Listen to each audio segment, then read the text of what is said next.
नमस्कार, घटना चक्र बुक वीडियो के इस शैक्षणिक मंच पर आपका स्वागत है। हमारा उद्देश्य है ज्ञान को सरल, स्पष्ट और सुलभ रूप में आप तक पहुंचाना। आइए आरंभ करते हैं अध्ययन और नमस्कार, कभी सोचा है कि किसी का कोई मौलिक अधिकार है लेकिन उसे वो अधिकार देने से मना कर दिया जाए? तब क्या होगा? देखिए, भारत का संविधान हमें सिर्फ अधिकार ही नहीं देता बल्कि उन्हें बचाने के लिए कुछ बहुत पावरफुल हथियार भी देता है। और आज हम इन्हीं हथियारों को जानेंगे। संवैधानिक उपचार, ये वो शक्तिशाली आदेश हैं जो न्याय को सिर्फ एक वादे से हकीकत में बदल देते हैं। तो ये सवाल बहुत सीधा है और हम सबसे जुड़ा हुआ है।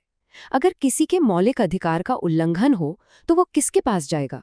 जब लगे कि सिस्टम ही रक्षा करने में नाकाम हो रहा है तो फिर कौन सा दरवाजा खटखटाया जाए? अच्छी बात यह है कि इसका जवाब हमारे संविधान में ही लिखा हुआ है। और वो जवाब है रिट्स के रूप में। अब ये कोई मामूली कानून नहीं है, बिल्कुल नहीं। ये सुप्रीम कोर्ट और हाई कोर्ट की तरफ से जारी किए गए खास न्यायिक आदेश होते हैं। आप इन्हें हमारे अधिकारों का सिर्फ मूक संरक्षक मत समझिए। ये तो सक्रिय रक्षक हैं जो सच में मैदान में उतरकर हमारे हक की लड़ाई लड़ते हैं। और देखिए, यही तो सबसे अहम बात है। ये रिट्स कोई सलाह या सिफारिश नहीं है। नहीं, ये शक्तिशाली लीगली बाइंडिंग कमांड्स हैं। मतलब जब सुप्रीम कोर्ट या हाई कोर्ट कोई रिट जारी करता है तो उस पर कोई बहस नहीं हो सकती, उसका पालन करना ही होता है। और बस यही बात इन्हें हमारे मौलिक अधिकारों का सबसे मजबूत कवच बना देती है। ठीक है, तो चलिए अब एक एक करके इन्हें समझते हैं। सबसे पहले बात करते हैं शायद सबसे बुनियादी रिट की, जो हमारे सबसे कीमती अधिकार की रक्षा करता है, आज़ादी। इसका नाम है बंदी प्रत्यक्षीकरण और ये हर एक इंसान की निजी स्वतंत्रता से सीधा सीधा जुड़ा हुआ है। तो बंदी प्रत्यक्षीकरण आखिर है क्या? ये देखिए, ये कोर्ट का एक ऐसा आदेश है जो किसी व्यक्ति को हिरासत में लेने वाले अधिकारी को जारी किया जाता है। आदेश क्या है? आदेश ये है कि बंदी बनाए गए व्यक्ति को कोर्ट के सामने पेश किया जाए। इसका शाब्दिक अर्थ है शरीर को प्रस्तुत करो। और फिर कोर्ट ये जांच करता है कि वो हिरासत कानूनी है या गैर कानूनी। तो असल में ये काम कैसे करता है? चलिए इसे स्टेप बाय स्टेप समझते हैं। सबसे पहले किसी को गैर कानूनी तरीके से हिरासत में लिया जाता है। फिर कोर्ट में एक याचिका दायर होती है। इसके बाद कोर्ट बंदी प्रत्यक्षीकरण का रिट जारी करता है। चौथा स्टेप, हिरासत में लिए गए व्यक्ति को फिजिकली कोर्ट के सामने पेश करना पड़ता है। और आखिर में सबसे जरूरी कदम, कोर्ट उस हिरासत की लीगैलिटी की जांच करता है। अगर वो हिरासत गैर कानूनी पाई गई तो कोर्ट उस व्यक्ति को तुरंत रिहा करने का आदेश देता है। उसी पल आज़ादी वापस मिल जाती है। चलिए अब अपने अगले हथियार की ओर बढ़ते हैं। देखिए, अगर बंदी प्रत्यक्षीकरण एक व्यक्ति को राज्य की शक्ति से बचाता है तो परमादेश ये सुनिश्चित करता है कि राज्य अपनी शक्ति का इस्तेमाल अपने कर्तव्यों को पूरा करने के लिए करे।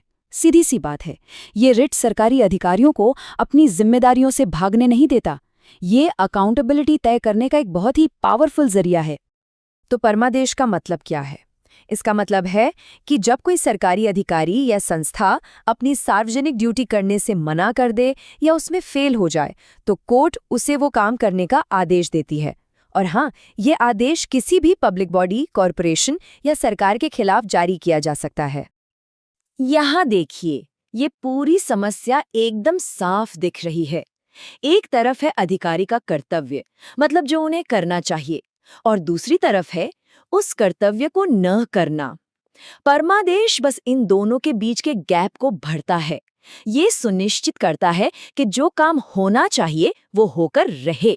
सीधी और सरल बात। और सबसे मजेदार बात तो इसका नाम ही है, मैंडेमस। ये एक लैटिन शब्द है जिसका मतलब है हम आदेश देते हैं, वी कमांड। सोचिए, एक शब्द ही इस रिट की पूरी ताकत बयां कर देता है। ये जुडिशरी की तरफ से एक सीधा और स्पष्ट ऐलान है, अपना काम करो। अब आते हैं हमारे तीसरे रिट पर, प्रतिषेध। देखिए, जहां बंदी प्रत्यक्षीकरण और परमादेश नागरिकों के अधिकारों की रक्षा करते हैं, वहीं प्रतिषेध न्याय व्यवस्था के अंदर ही एक संतुलन बनाए रखने का काम करता है।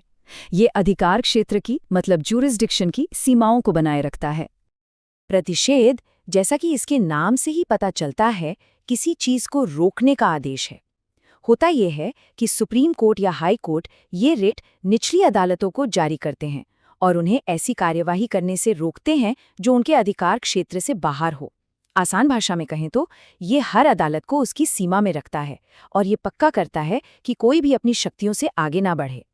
इसे समझने का सबसे आसान तरीका है इसे एक जुडिशियल रेड लाइट की तरह सोचना।